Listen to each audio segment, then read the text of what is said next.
Last night took an L, but tomorrow will bounce back.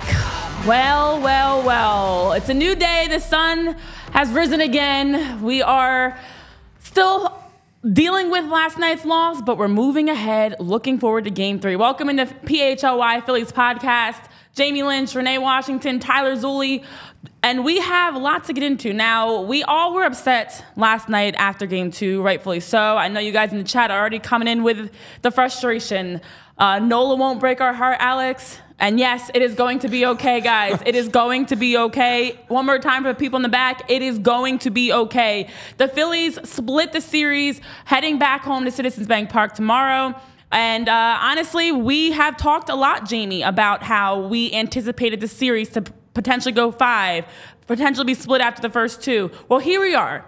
How are you feeling this morning? I know yesterday was rough. I know people in the chat are saying it still hurts, and I agree. It does still hurt, but how are you feeling today? Feeling a little bit more positive and optimistic? Well, I stubbed my toe going into Wawa holding the door for somebody, and yes, I'm still wearing flip-flops, so that really hurt. I kind of hunched over the newspaper rack, and the guy patted me on the shoulder, and he was like, I feel you, man.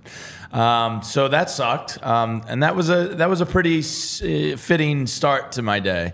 My daughter Skylar came in our bedroom this morning first thing and said, "Did the Phillies win?" Aww. And we had to be like, "No." And she said, "But they scored 4 points," because she went to bed when they were up 4-0.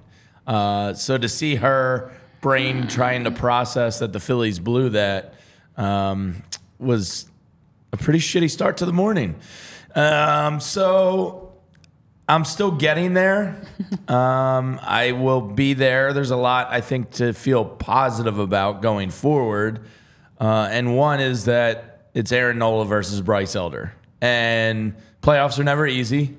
And nobody ever gives anybody a World Series, especially when it's one of the best teams in baseball history offensively. But that being said, they needed 2 errors and 11 runners stranded on base and a magnificent play by Michael Harris in center field to get the win. Yeah. So the Phillies have outplayed them the majority of these first 2 games. They just had a really bad 2.5 innings. So I'm trying to pull my brain out of the sewers and the gutters and get to that place where I can be more positive. But I'd be lying to you if I didn't say it still really stings this morning. Yeah, and I think that is the frustrating part. I know you guys, welcome into the chat. You're bringing the comments or you're sharing your thoughts. I think the frustrating part is it was 2.5 innings. You know, the game flipped so quickly. And not to mention, it was all about what the Phillies did wrong. Yes, the Braves capitalized on those opportunities. Ronald Acuna Jr. capitalized on Trey Turner's lax play and the error. But overall, it's the Phillies that we saw them defeat themselves. And that's the frustrating part, absolutely. But the positive side is, like you mentioned, it took us beating ourselves, errors, and not getting hits. I do think there was a lot of that. And not having the ability to get hits when you have runners in scoring position, and that is a lot on the Phillies. So we can hold them accountable and say, if the Phillies are better, that's a win, and you've got to be better to get that win Game 3, versus it being like, wow, the Braves beat us so bad, and we don't know what to do. And now you've seen those losses too at times where a team comes out and just lambastes you, and you're scratching your head like, holy crap, now what? Yeah. No, this was all about the Phillies' own errors and mistakes that were very costly, and of course at the wrong time in the game. Yeah, Devin Michael in the chat says, worst part is it feels like we had all the momentum and it just flipped. Yeah, and that's the worst feeling about it is, and Zach Wheeler even said that in the locker room last night. He said, we know based off of last year how much of this is momentum based. So yeah, that does absolutely suck. But the history of the Phillies is exceptional Game 1 performers, and we'll get deeper into all these stats really bad game 2 performers, really good game 3 performers. You're coming back home. You know, I saw a couple funny tweets about, you know, every Phillies fan would have agreed to a 1-1 split. It was just the manner in which you lost that really makes this tough. So if you are able to remove emotion from last night, it was a successful trip down to Atlanta. And I know that doesn't really, it doesn't sound cool coming out of my mouth because of the manner in which they blew it. But it is the reality. You have 2 games at Citizens Bank Park now, which is proven record-wise to be the best home field advantage in the history of Major League Baseball. Yeah. So, you know, that's a huge positive. And I tweeted out this morning, and this is kind of where I'm slowly inching back to, you know, some positivity here is it all comes down to Aaron Nola. We talked about this a lot. Mm-hmm. And the Phillies were never, let me repeat, never going to win a World Series with Aaron Nola not being good Aaron Nola. And if he can't beat Bryce Elder on Wednesday at Citizens Bank Park, you were never going to win anything. Yeah. So biggest game of Aaron Nola's career, potentially maybe one of the last we ever see him in a Phillies uniform if things go poorly, but also potentially, you know, he's an all-time Philly great if he's able to go out there and throw a gem on Wednesday. So a lot on the line for him, but you have Citizens Bank Park, you have the pitching advantage, you have the mental advantage that outside of 2 innings of 18, you've pretty much dominated them. So there are some positive things. I'm crawling out of the sewer and getting there, but I'm not fully there yet. By tomorrow morning, I will be there. Right now, I'm still inching towards it. Yeah. Casper, you're saying you needed your PHLY family today. Here we are, bud. Bring it all in. Bring it on in. Yeah, I think Mickey's saying my ex, Cassie, a.k.a. my ex, seems ready to rumble. I loved his quote. Yes, I love that. I loved what he was saying post game, and he's absolutely right. You needed to get, you know, hit in the face in order to wake up, and now it's like, all right, it's time. It's time to definitely wake up. And Trevor, you're saying the foot was on the throat. We let them live. Yeah. As long as the Braves are alive, you're biting your nails. I mean, that's the hard part. I think we were all in agreement that we were expecting and hoping for at least the 1-1 split. But after going up 1-0 and the way that we were playing in game 2, the 1-1 split doesn't feel like enough. So that's even us raising the bar on ourselves of, we all talked about it. And I know in the chat you guys are saying the same thing. 1-1 split was the goal coming out of Atlanta. Okay, but after having 14 innings of holding them scoreless, after having an incredible performance by Wheeler in the first 6 1/3 inning, at that point, the goal wasn't a 1-1 split. It was to come home 2-0. Yeah, and so that is absolutely what makes it frustrating. I completely agree with you guys. But I also agree that we need 5+ runs tomorrow, Casper. The offense has to get going. We definitely have to get the offense going. My ex, Nick Castellanos, who's not really my ex, guys. If you missed that in the past episode, go watch that episode. He's got to be better. There's a number of players that have to be better. And we'll talk a little bit about those guys, too. Are the ones that we feel are hot right now and the ones that are not right now. But overall, it does make it hard with the way that Wheeler pitched. But we've been in this situation before, and we don't need to look back far. It was just last year that we saw Ranger Suarez come in, win game 1. Zach Wheeler gets to start in game 2.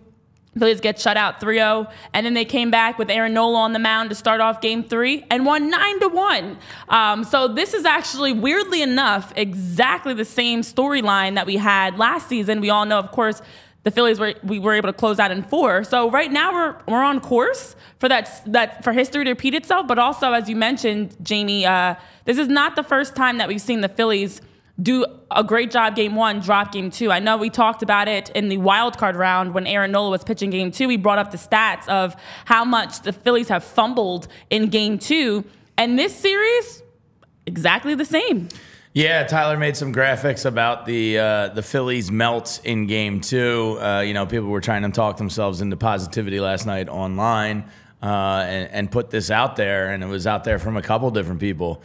So this is just the positive ones because, well, this is the negative game 2 ones, but the game 3 ones are going to amaze you. Here's the Phillies since 2008 in game 2s. 2008 NLCS, lost. 2008 World Series, lost. And that was, was that the Cliff Lee Cocky. No, that was game 1. 2009 NLDS, game 2, lost. 2009 NLCS, game 2, won.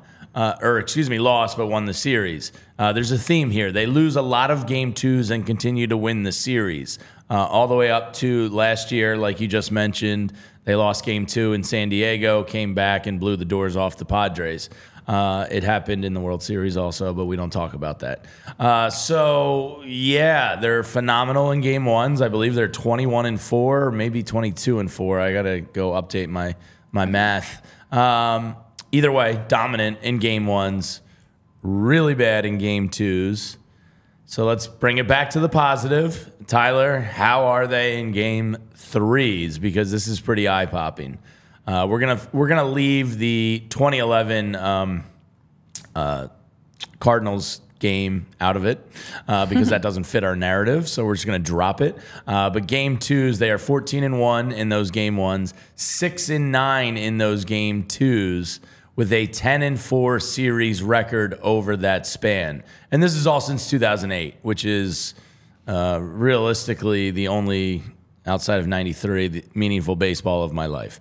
So they do have this history to them that they seem to be following here, hopefully. And if that's the case, we'll all be partying Wednesday night. Yeah, I mean, the numbers don't lie that the Phillies have statistically been better game 1, game 3, and for whatever reason has kind of had a goose egg in game 2. So we said it's consistent. It absolutely is consistent. It is definitely a massive momentum swing that you're talking about. Ben Woodworth, a chance to bury the Braves, and you didn't. But this is on par for what the Phillies have been doing postseason. Now we have seen them consistently come out game 1, fantastic, lights out. Game 2, drop off. And I mean, I think part of that is when you come into a series and you go in and play game 1 the way that the Phillies have done even this past Saturday, sometimes you kind of get a little bit too high on yourselves. And as we all know, you can't get too high, can't get too low. You're right there, Jamie, throwing up the flops. Sorry, my OCD was cleaning up some of the carpet fuzzies. Okay. Sorry, didn't mean to. I was fully listening to you. No, you're fine. I'm just making sure everything's okay. I don't know if I need to be concerned. What's going on down there? Flops are going at it. Yeah. But if you look at this series specifically, you can't get too high, you can't get too low. And it did kind of feel like after game 1, the Phillies took their foot off the gas and maybe got a little bit complacent. You don't win a series in 1 game. You don't win a game in 6 innings. And so you have to make sure that you are continuing with that same momentum and what's working. And what was working was getting hits, making good plays, finishing out plays, not assuming the play's over while a guy's rounding third base, finishing out plays. So, yeah, I think that, again, as we've talked about, very frustrating to lose, but the stats don't lie. Numbers don't lie, guys. Numbers don't lie. The Phillies, tomorrow is a new day. Yeah, it is. So there's a lot of reasons to be optimistic, but I do need to bitch about one guy I didn't get to bitch about last night. Just one? Just one. Because look, I was thinking last night. I got home and we both threw some notes in our app, I guess, that we use. And I saw yours and you saw some of mine. And I put it like this. I put the blame of the rankings like this, and there's only 2. I don't fault Rob Thompson. I know that seems to be popular opinion out there. It's fine. Everybody's entitled to their opinions. I think for the most part he was pretty good, outside of maybe not bringing Alvarado out to start the 7th there. That's a minor gripe. I don't think that's really the reason. Not tacking on the runs like you talked about last night. 11 base runners there in the first 5 innings. That's just a recipe for disaster. And then number 2, I put it on Trey Turner's error on the cutoff throw. I think that's he talked about it after the game. This is what he had to say. He said, with the other one, I knew Acuna was going to be running hard and looking for that play exactly. I tried to cut it off once, and once I saw Nick throw it, I knew it was going to hit the dirt. I thought it was going to bounce a little higher than it did. It kind of skidded on me, and I didn't come up with it. So I was kind of prepared for him to keep running, but I didn't make the play, obviously. I think that was a huge play because that gave that stadium a breath of life. It was like a CPR chest compression for him. And once that happened, it was like, oh no, like they actually believe. So positive, it took a Phillies error for the Braves to get life. On the negative, it was a freaking error that led to the Braves getting that life back in them. And I remember in that moment feeling like... But that's not the person I have to bitch about. We'll get to that. We'll get to that in a second. Those were just the two main... Oh, I felt like that was... No. This person wasn't talked about last night, and it actually angered me more and more as I was doing Can the I notes. jump in on that really quickly? Yeah. Because I think the most frustrating part about that error by Trey Turner was, at that point, Zach Wheeler hadn't given up a hit. Yeah. That's the first hit, first Albies. run Ugh. of the game. That's how you end Worst the streak. timing Like, ever, I think yeah. that's also what made it so bad, the timing of it. Like, your teammate, and I know we talked about this on our postgame show yesterday, your teammate is at the mound laying it all out there. Yeah. You know, throwing 96, 97, 98, striking them out 5 in a row, 6 in a row. No hits, no runs, and then you have this lax play. And I actually want, like, the first error by Trey Turner That seemed ended like he up was not moving, killing you, and it so. seemed like he was moving too fast in that play. So I'm like, that's a play where you're moving before you fully had the ball in your mitt. Yeah. You know, you're a step ahead, and you have to secure the ball in the glove first. But the second error was almost like, as you talk about in his quote, He was thinking about throwing before he caught it. and it just, he kind of like froze a little bit. Yeah. Like, Trey Turner's obviously very fast, hence all the stolen bases and everything. And in that play, we saw Trey Turner move very slow in a moment where I'd rather you be moving too quickly and mess up versus, like, you're taking your time and Acuna's rounding the base. So that was, I think, what my biggest gripe with the timing of that, and then just the way it looked. But apparently that's not what you're most mad about, so I'll let you finish. Yeah, this one has grown on me here. Oh, no. I was doing some reading after the game last night, and Austin Riley had been getting, and I'm going to see if our seam head Tyler agrees with me here. Austin Riley was getting burned with fastballs. They were pitching him fastballs inside, and he wasn't catching around to them. Now, the hit by pitch to Acuna, that's brutal, but it wasn't the worst pitch in the world. It's not like he was wildly out of control. Why the hell did JT call a slider there? That's a bad pitch call. And as I was and I think I have an anger look of agreement from Tyler Zulli, I think that's a really shitty pitch call. And JT in the past, I've kind of wondered out loud in a previous life, it's kind of always in the back of my mind, does he call the best games? And he is a phenomenal catcher. I think his one Achilles heel is sometimes how he calls games. And Hoffman throws gas. Some numbers courtesy of the great Jason Stark. Jeff Hoffman versus right-handed hitters this year. They only slugged 226 against him. He faced 129 right-handed batters. Only 14 hits and 43 strikeouts.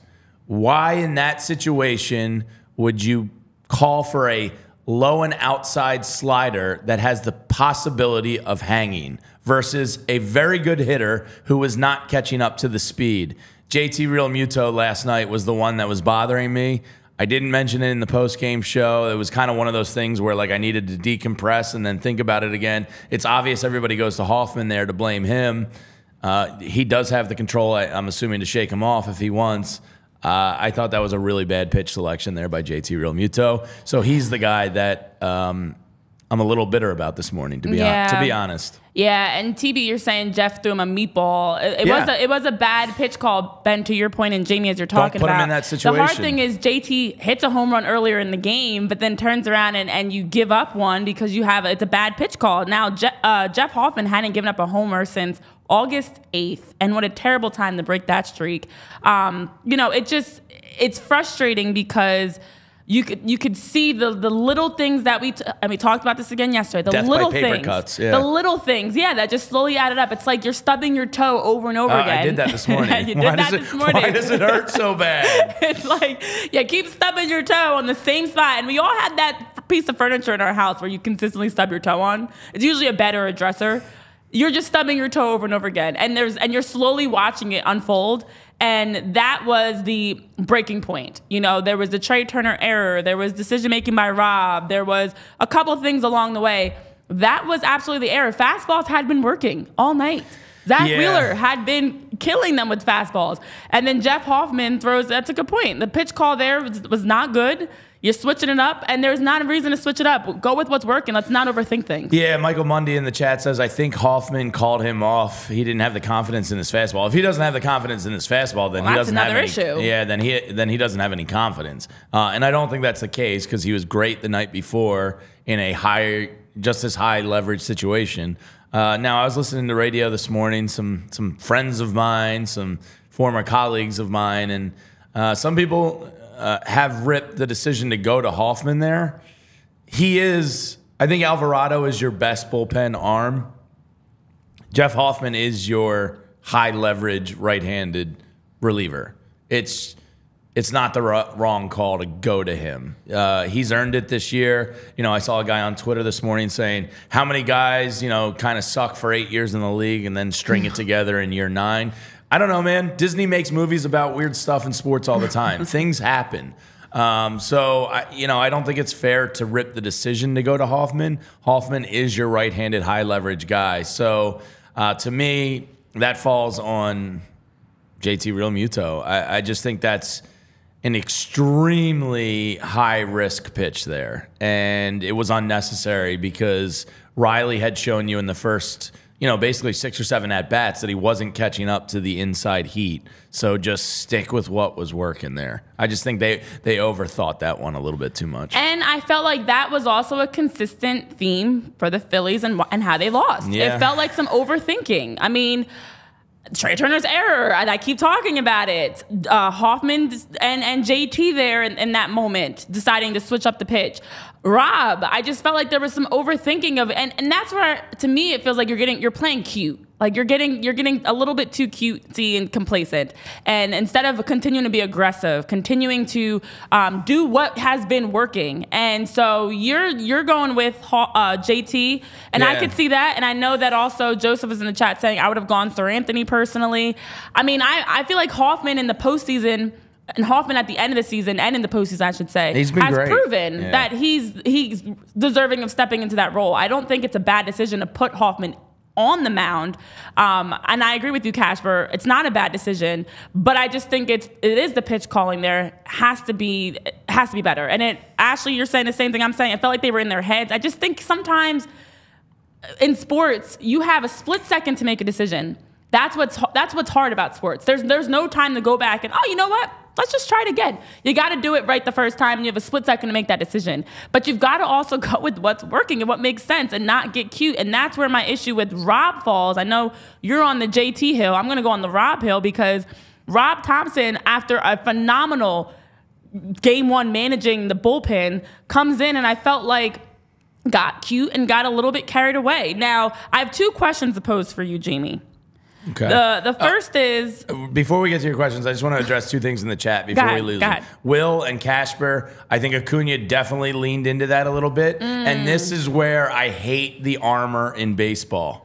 I hate it. I understand player protection and all that, but it also allows guys, be a man, be Chase Utley, and lean into it and take it. Now they have armor on, and it's a lot easier to just put your elbow into a pitch. So quick rant on that. I understand the armor. I hate the armor because it allows guys like Acuna to just go, oh, ow. Oh, ow, you hit me. So anyway, I had to interrupt and address those comments real quick. So what do you got for me? Well, Ben is also saying he'd rather Stott have hit a grand slam with the bases loaded there versus winning the $1.7 billion Powerball. I don't know about that, Ben. You know what? I may have to agree to disagree on that one. Yeah, I love sports, Ben, but I'm taking the $1.7 billion. I will take that $1.7 billion all day, every day, and 2 days yesterday. So, I will definitely not agree with you on that one. Okay, so there's a couple things here. Now, for one, Rob has struggled with managing Zach Wheeler. I know we were talking about it yesterday. Yeah. We've seen it happen. I know there was the piece that was put out about Zach Wheeler being a blind spot for Rob Thompson. We've seen that the World Series. We've seen that in just yesterday's game. What do you think it is why is it that Rob struggles with Zach, in your opinion, versus everybody else? It seems like he does a good job pulling the hook, pulling him off the mound when it makes sense. But for Zach, for whatever reason, it feels like, especially in crunch moments, is Rob I think he's over trusting. I think he's a great pitcher, and Rob gives them that extra leash that other pitchers don't get. I think if that's any other pitcher on the Phillies or another team Rob's managing, Jose Alvarado probably comes in the 7th. But he talked to Zach. He talked about it after the game. He said, I talked to Zach. His pitch count was still low. Zach told me he wanted to be out there. He felt great still. Zach did tell him to have somebody warmed up because he knew he was approaching the end. But Zach's a great pitcher, and with great pitchers, they have equity with their managers. And I really think it's as simple as that. I think he just gives Zach the chance to get out of things and to have those great performances. And, maybe it's something going forward he really has to keep an eye on after the 6th inning. I can't kill Rob for that because I probably would do the same thing because Zach Wheeler was excellent last night. He really was. I mean, Albies was the first hit of the game. 10 strikeouts, tying Steve Carlton and Cliff Lees and Kurt Schillings. Like, he put him on the table and he showed up. It's unfortunate the way it kind of went there, but if I'm Rob Thompson and Zach Wheeler tells me in the 7th inning I'm still good, I got more pitches, warm somebody up, I'm going, all right, Zach, go get him. Yeah, I do feel like as managers, you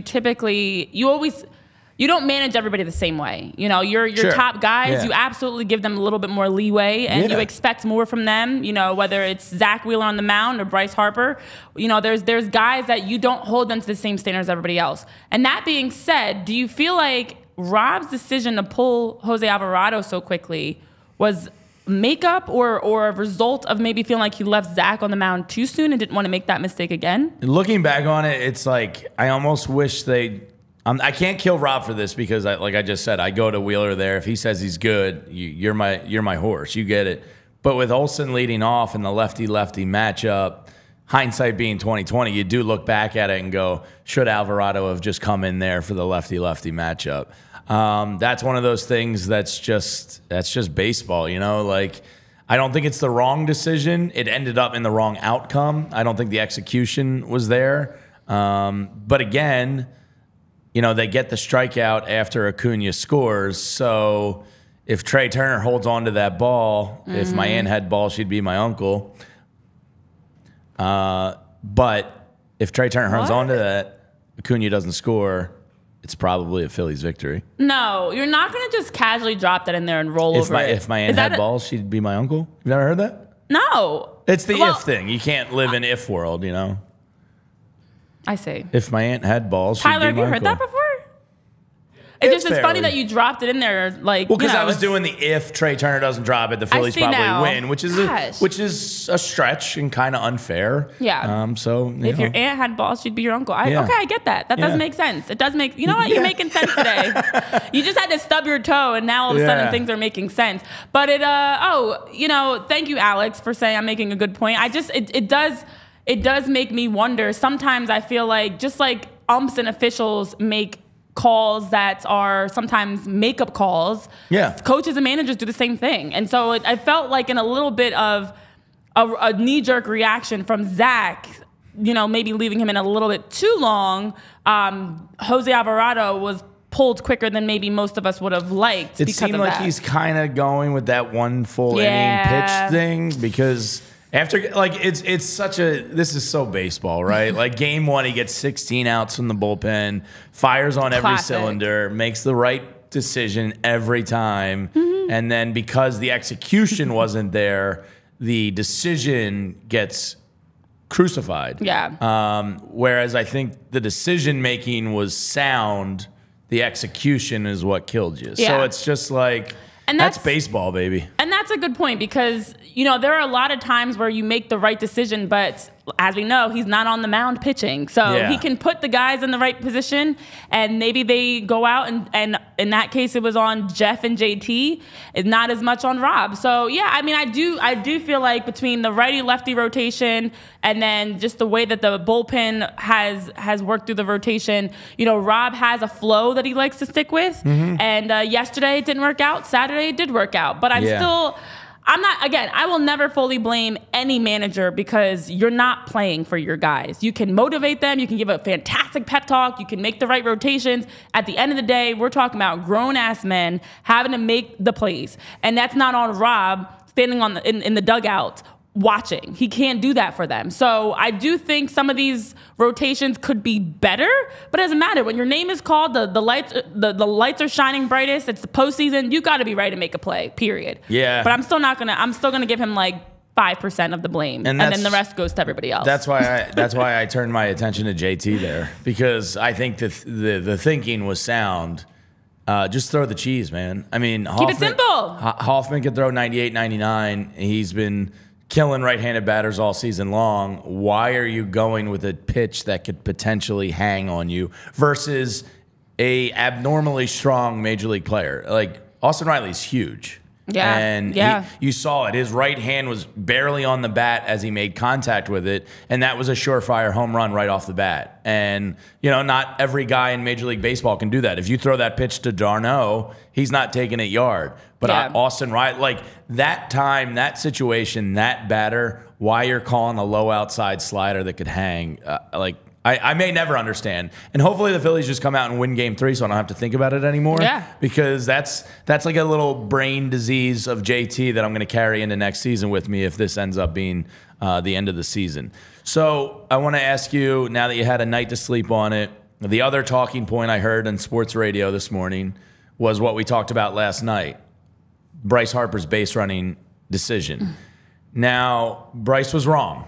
That is not traditional fundamental baseball. Rob Thompson even said it after the game. He said, yeah, usually you stay with second base in front of you, but Bryce saw an opportunity to basically tie the game up, and he went for it. And I've said this about Harper. I love his aggression on the base pass.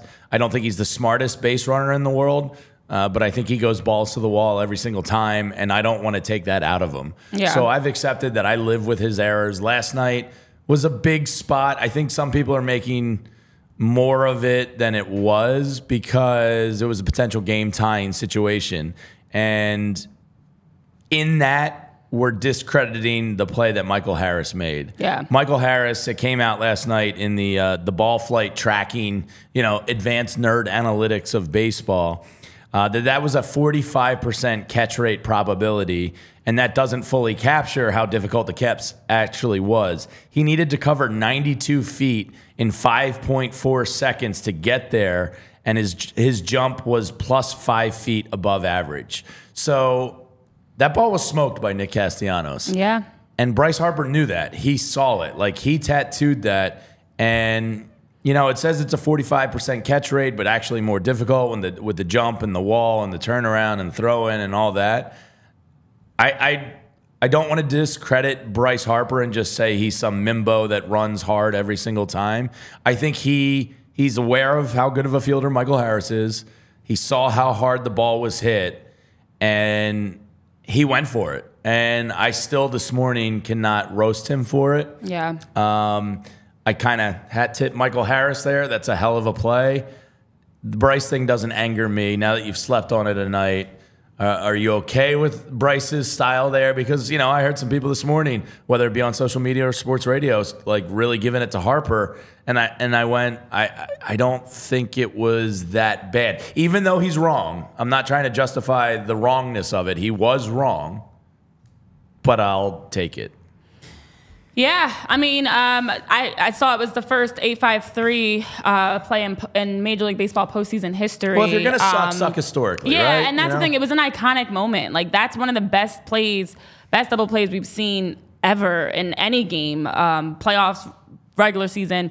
So here's my thing.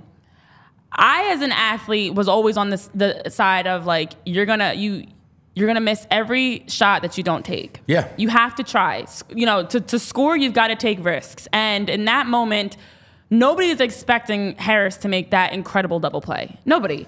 And Bryce Harper, and Bryce just like has all the of best us, look on the sees field, the ball sees taking it off off the bat, and he's and like, goes. I'm going. Now, on the other side of that, if Bryce is more conservative, I know somebody in the chat was saying this, if Bryce is more conservative, you still have 2 outs and Bryce is on first, but It's the top of the inning. And you know, Iglesias like is really good. there's so much left in that game. But it is Stott coming up. But it's a lot of ifs. I know. It's a lot of ifs. If your aunt had balls, she'd be your uncle. Bam, she's got it. I mean, there's so many ifs there. Then so many ways that's in there. Okay, maybe Harper stays conservative, and then they still end up losing. You know, here's my other issue with this is, how about you just not put yourselves in that situation? Yeah, take advantage of runners. I don't fault Bryce Harper. I fault the fact that Bryce Harper was put in that situation to begin with, because you shouldn't have to get to that point. It's like when people say, you know, in any game, somebody misses the final shot, or you have the quarterback tries to, you know, throw it long and on the last play misses. How about you not put yourselves in those situations, and then you don't have to have it come down to a last minute, you know, a game saving play. So I'm all for the fact that Bryce Harper was playing aggressive, took a risk, it didn't work out. Not an issue, because that's just a great play by Michael Harris. It is. And on the other side, Bryce Harper and the Phillies should not have been in that situation to begin with. Up 4-0 with all the things that we've already know happened leading up to the seventh inning. There's no reason why the Phillies should have been in a place to have to make a desperate type of a play like that. That's a desperate play. So I don't fault Bryce Harper. I fault the Phillies as a whole, because you shouldn't have dug yourselves in that type of a scenario where you're now chasing the game, having to make a big play. Thank you, Eugene Krabs. Thank you. Joseph Kalich says, you know, wrong destination, but the right journey. Yeah, I mean, I think that's right. And here's Rob Thompson after the game. When asked about it, the question was, Rob, should Bryce have stopped at second base on that last play? Rob said, usually you don't pass the base. You stay in front of it. Make sure it's not caught. But he thought the ball was clearly over his head, didn't think he was going to catch it, and Harris made a heck of a play. Unbelievable. He tried to get back, he slipped, but usually you do stay in front of the second base. So, like, I think everybody knows. I think to call Bryce Harper a dumb base runner today is unfair. It's very much unfair. I think he's an aggressive base runner, and I personally don't want him to change.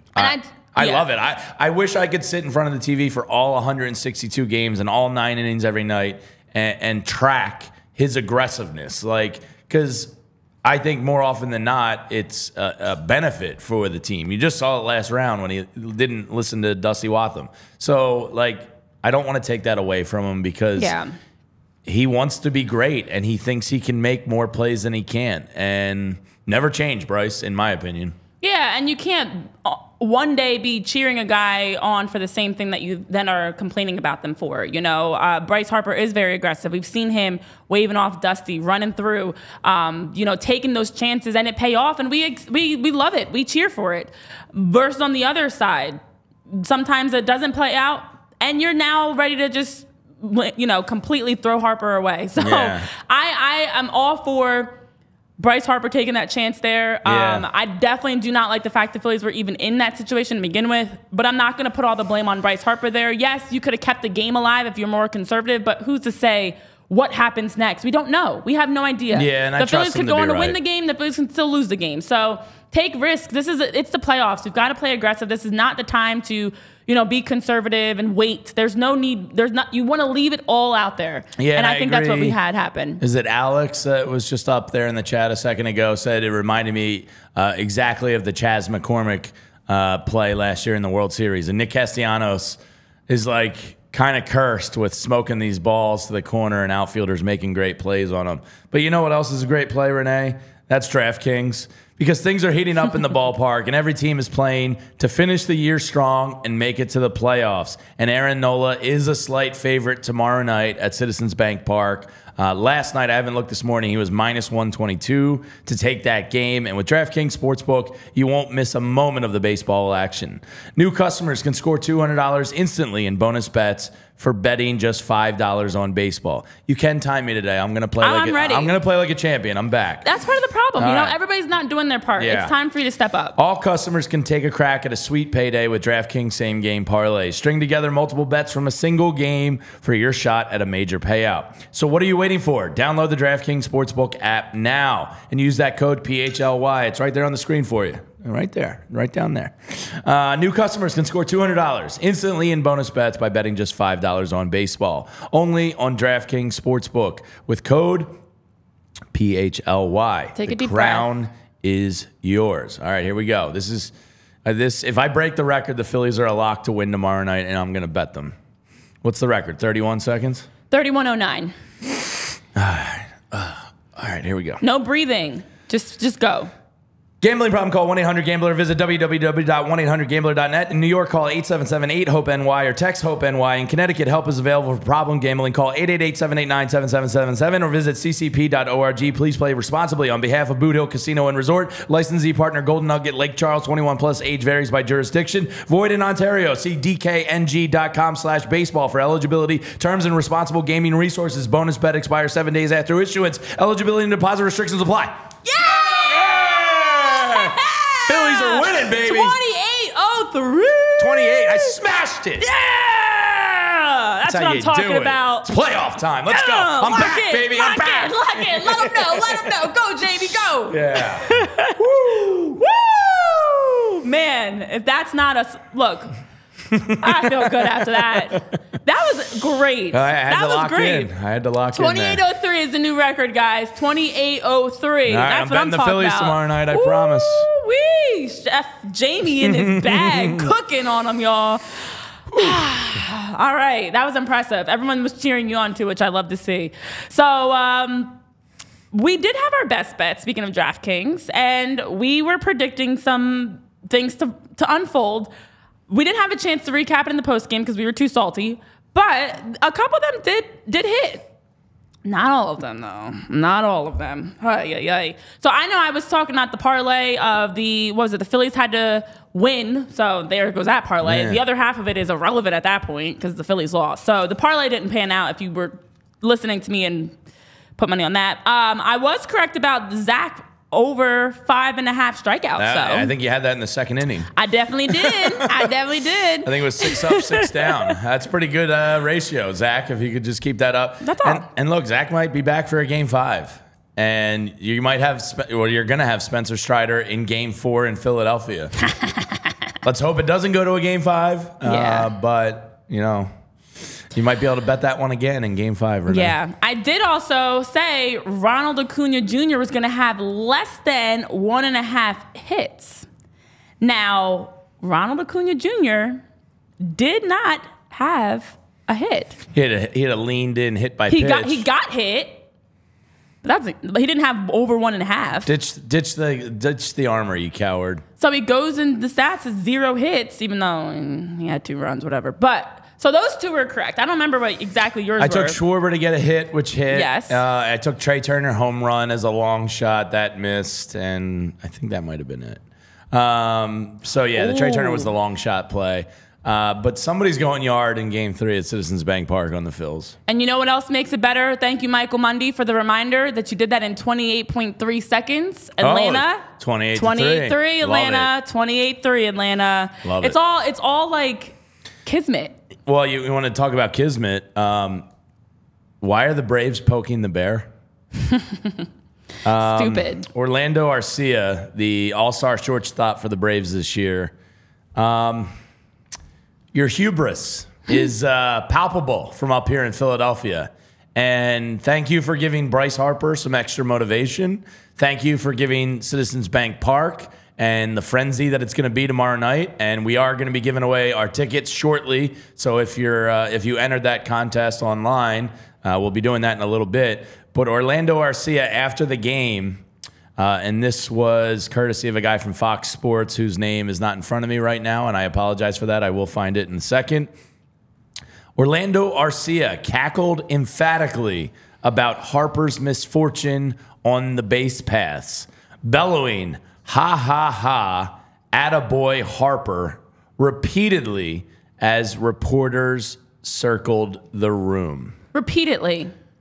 Ha, ha, ha, attaboy Harper. I hope Bryce Harper hits one to Jupiter, and as he's rounding second base tomorrow night, says, "Ha, ha, ha, attaboy Harper," to himself so Arcia can hear it.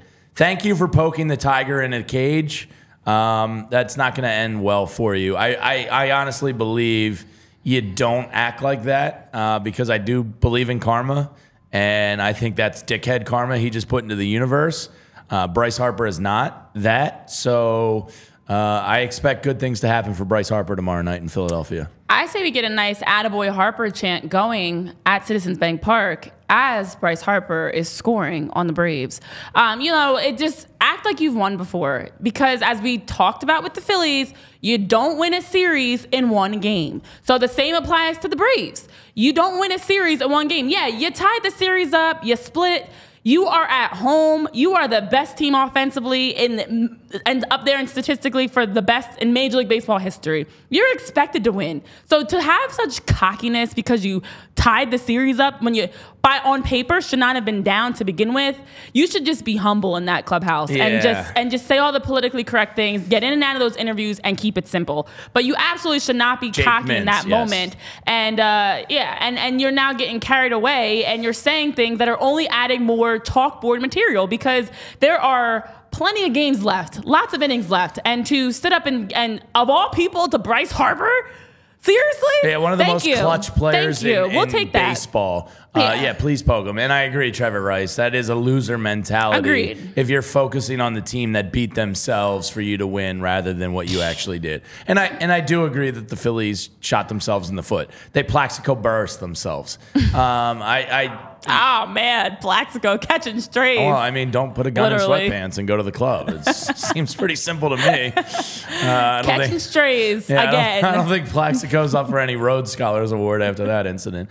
So it might be loser mentality on my part to think that way, but I really do think the Phillies kind of, I don't want to say gift wrapped it, because Austin Riley and d'Arnaud still had to go yard.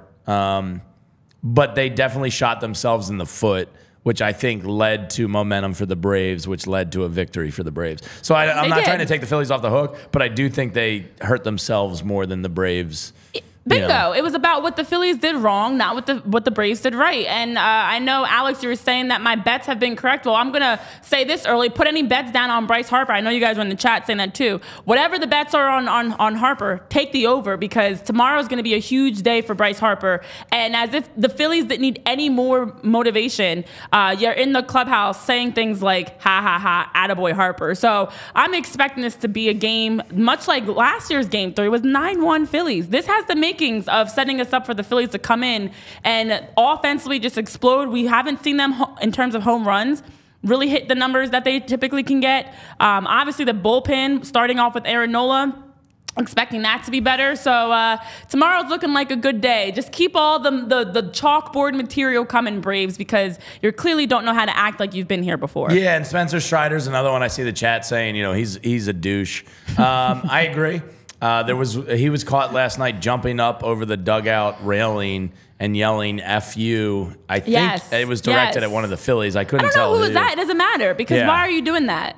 Go find whatever the hoppiest brewery is around and go read your 2-speed hipster bike. Spencer Stupid Stash Strider, of all people, does not need to give us in Philly any more ammunition of things to say to him, because for him to be, and people just kept playing it over and over again. It was all over Twitter. People were like, this is what I'm saying to Philly fans right now. Okay, we'll see who gets that last laugh. We'll see who gets that last FU, because at the end of the day, you win one game in a series, one game, when you're already down 1-0 in the series. You're at, again, everything on paper for the outside world, it should have been the Braves coming out of this 2-0.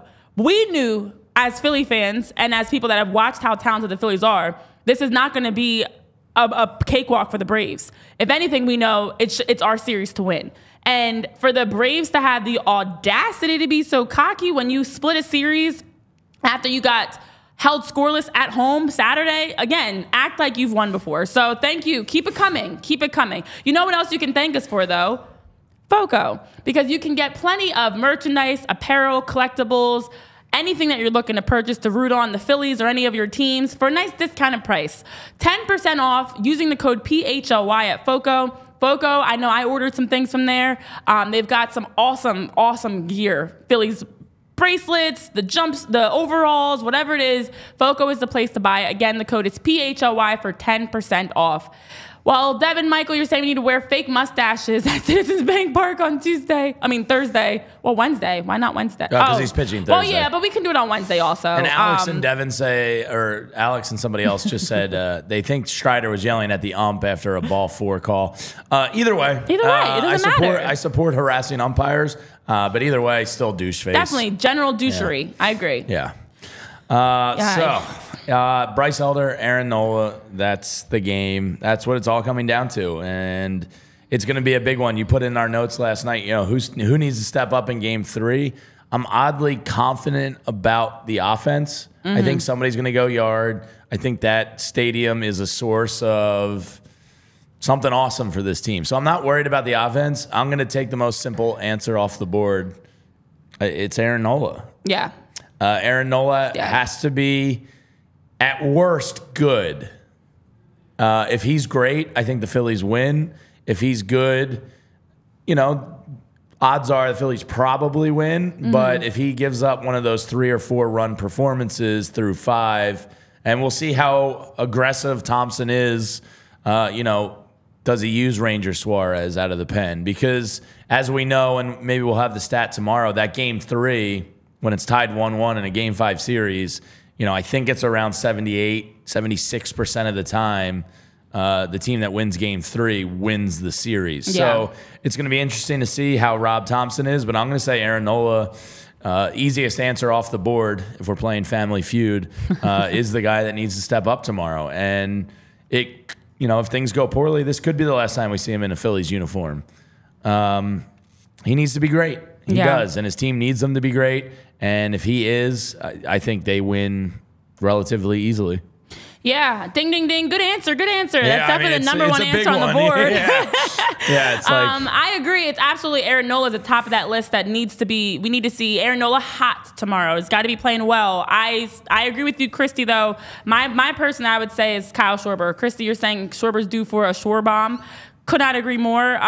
Pretty quiet day for Kyle Schwarber, and I think to lead us off the right way. I don't know if it happens on the very first pitch, but at some point in the game, if he does that place is going to be. I could see it happening first pitch. Who knows? He's against due. Elder? Who knows? I mean, TV saying Elder is a 5.75 ERA in his last 14 starts. I'd love for Kyle Schwarber to start us off with a homer, but I think it's got to be Kyle Schwarber. Offensively, there are other names. Alec Boehm, one of them. I know I talked about Nick Castellanos, who had an okay day. But it starts with Kyle Schwarber for me. He definitely needs to lead us off the right way. Leading off with a bomb, the place would absolutely be insane, Christie, as we're talking about. That would be a great way to return back to Citizens Bank Park. But I feel offensively it's got to start there. Oh, I see Tyler typing in the chat. He looked up the numbers, the percentage of series wins for the team that takes game 3 in a tied. Oh, it's even more But while he's dominant. typing that up, it is important, as we talk about Bryce Harper, it is important that in these big moments, your biggest stars shine bright. Yeah. Yes, we can talk about Pache, Marsh, Rojas at the bottom of the batting order. Wow, try saying that 5 times fast. Bottom of the batting order. But it starts at the top. Kyle Schwarber, Trey Turner also is due for a big game tomorrow, especially after the errors. We want to see Trey Turner double play Trey back in full command on both sides of the ball tomorrow, TT. So I'm hoping that we get Kyle Schwarber and Trey Turner starting us off offensively. They got to be better, but then on the other side of the ball, Trey, looking at you. Let's have an error-free game tomorrow, That would Trey. be nice. Then to all the people in the chat, you can see Tyler just looked it up. The teams that go up 2-1 in a best-of-5 series are 26-5 when at home, 43-15 all time. So to say that Aaron Nola is on the mound in a must-win situation, I do not think is hyperbole or unnecessary. I think tomorrow is absolutely an Aaron Nola must-win situation. Yeah. What's the gut feeling right now for you? We'll get deeper into this game tomorrow. We're going to be doing some broadcasts and then heading down to a tailgate, which we'll give you a little bit more information on that in a second. And also we have to announce our ticket winner. But my gut right now feels pretty good about Aaron Nola tomorrow night. I think we're going to get good Nola. I do. That's where my gut is leaning. I don't feel like great about it, but it's more good feelings than bad. Where are you, Renee Washington?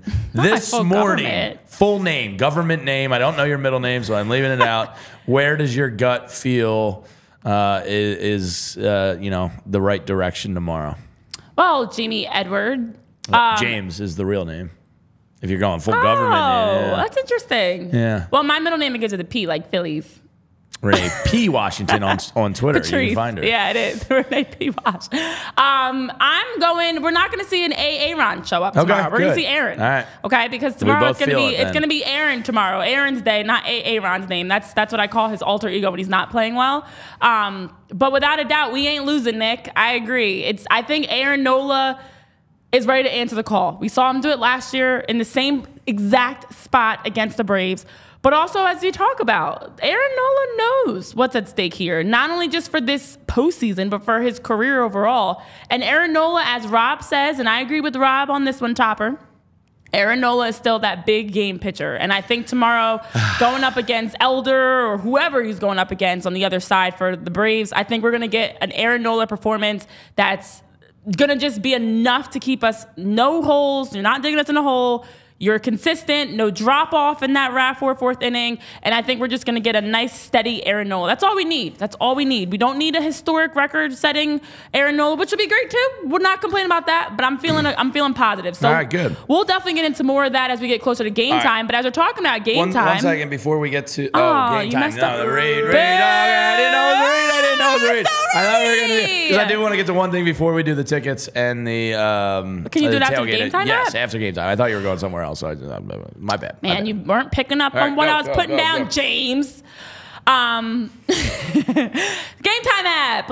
Game Time app, using the code PHLY gets you $20 off, so you can buy tickets to any games, concerts, anything that you're looking to attend in person. Use that code PHLY to get $20 off. Tim Williamson saying Aaron is probably going to show up. No, he's not. So what is it that you were going to say? I just wanted to bring up the first pitches of games 3 and 4 in Philadelphia before we give away our tickets here. Let me sip my tea on that one. I am looking forward to giving away the ticket because it's fun to make somebody's day, and these games are awesome experiences to go to. So I'm really looking forward to that. But yes, the Phillies announced the game 3 and game 4 first pitch people. Quite weird. Now game 3 is going to be, and nothing against the guy. He's a local guy. I believe he's from Abington, worked in Center City for many years. I know some mutual acquaintances of his. Great dude, so it's nothing against him. Governor Josh Shapiro. It's an election season of the year. I don't know if the gov gets people going. Oh, no, you don't get hyped up seeing Governor Shapiro throwing out the first pitch? That's not going to have you ready to, rally around the Phillies? Why not get, Jalen Hurts, or even if you have to go back to the Kelsey Well, or A.J. Brown. How about literally anybody? Allen Iverson, or Nick Foles, the Gov? That's game 3. And then game 4 is okay. It's better than the Gov. It's Raul Ibanez. Raul was a fan favorite when he was here. Raul! I like Raul a lot, but does that bring the juice either? I guess Raul does, but the Gov? Thought that was an interesting choice. Just wanted to get that in. I was hoping it was wrong, to be honest, when I saw that. And I was like... He fixed 95, TV says. Yeah, I mean, I like Josh Shapiro. I have nothing against him, but, I just don't think that brings the juice to the park. Yeah, hypothetical man saying, when I think of baseball, I always think of the governor. Yeah, I mean, who doesn't think of Shapiro fixing 95? You know what? He fixed 95 when it blew up. He's going to fix the Phillies after they blew up down in Atlanta. I guess. Yeah, I just think that's kind of weird. Yeah, but I agree with Andrew. It doesn't matter. You could have, a Teletubby out there throwing the first pitch. Whoever's throwing the first pitch, the fans are going to be excited regardless. I mean, if you brought out, Martian Lynch, my cousin, says, bring out the flying Hawaiian. Is he really your cousin? No. But we share the last name, so what up? But if you brought out Jalen Hurts and he hums he hums a fastball down the pipe. That's all. That place is gonna go wild. Yeah. So, all right, let's get to the rest. Well, Jim Tomei's daughter Lila is going to be singing the national anthem. Oh, I didn't know that. Yeah, the yeah, whole, if Tomei throw it, he's going to be there. He basically ushered in Citizens Bank Park. Yeah, I mean, he played with the Phillies, and obviously we know the career he had. Love I don't Jim know. Tomei. He's going to be, his daughter's going to be there. Why wouldn't you just have him throw it? Let's keep it there. Keep it consistent. We're overthinking things again, guys. We're overthinking things. But Lila's going to be singing. So she's sung before. She does a good job. Nice. So there's Love a Jim positive. Yeah. Another positive is we have tickets to give away. Yes. Now, you guys have all been waiting with bated breath. Chris, our social media guy, picked it out before Yes. we went on air We here. waited until the show started at 11:30. We waited until like 11:25 to get the official verdict on who was going to be headed to Citizens Bank Park for free to watch Shapiro throw out the first pitch. In section 201, great Sitting seats. in section 201. Drum roll, please. The winner is of our PHLY Phillies podcast ticket giveaway, Christy with the handle at Joelle51868, who said she will be taking her daughter Ella to the game. Christy and Ella are headed to Awesome. Citizens Bank Park to enjoy Game 3, sitting in Section 201 for free, guys. That's for awesome. free. So shout out to Christy. I don't know if you're watching right now. I'm assuming Ella might be in school right now. I would think, yeah. I would hope. But yes, thank you to all of you guys that participated in our ticket giveaway. We have tons of giveaways and events coming up. We always are going to be promoting them on our social media. And right now it's Phillies because the Phillies are in the playoffs and that's a hot ticket in town. But we're going to have tickets for all games across Philly sports. And of course, we're going to have our tailgate taking place on Wednesday. So if you haven't already, it's not too late to sign up to be a part of our PHLY tailgate prior to the game on Wednesday. We'll all be out there from 1:30 to 4:30. The tailgate is going to be at the Jetro lot. If you are a diehard, you also get a discount.